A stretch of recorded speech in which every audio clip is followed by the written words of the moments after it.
আজকে সকালে ঘুম থেকে উঠতে না এতটা দেরি হয়ে গেছিলো যে সব কাজেই দেরি হয়ে গেল। আসলে কি বলতো, এই ঠান্ডাতে না ঘুমই ভাঙতে চায় না।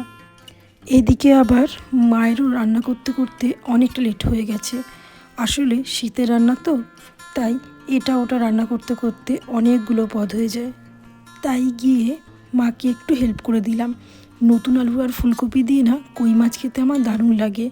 আর আমার মা জানো তো খুব সুন্দর গোটা লোটে রান্না করে।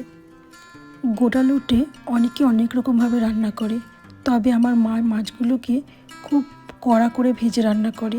তার কারণে না মাছগুলো ল্যাদল্যাদে করে না, আর খেতেও কিন্তু দারুণ স্বাদ হয়। এইভাবে রান্না করে খেলে না যে লোটে মাছ খেতে একদমই পছন্দ করে না, আশা করি তারও খুব ভালো লাগবে। এরপরই চলে গেছিলাম আমার চন্দননগর সেলুনে। আজকে সেলুন থেকে বাড়ি ফিরে ভাবলাম বসে না থেকে একটু আলমারিটা গুছিয়ে ফেলি।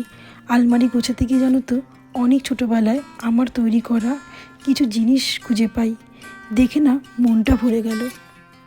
এগুলো না শুধু আমার হাতের কাজ না, জানো তো, এগুলো হলো আমার ইমোশান।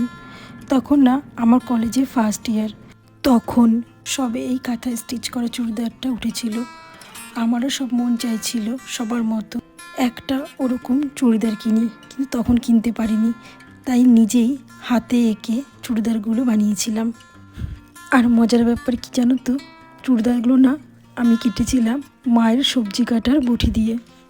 কিছু আবার চুড়িদার বানিয়েছিলাম বিয়েবাড়ি পরে যাওয়ার জন্য।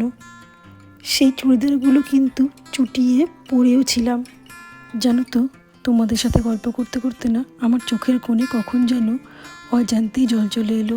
আসলে কি বলো তো, তুমি জীবনে যত বড়ই হও না কেন নিজের অতীত কিন্তু কখনো ভুলতে নেই, তাহলেই কিন্তু তুমি জীবনে এগোতে পারবে।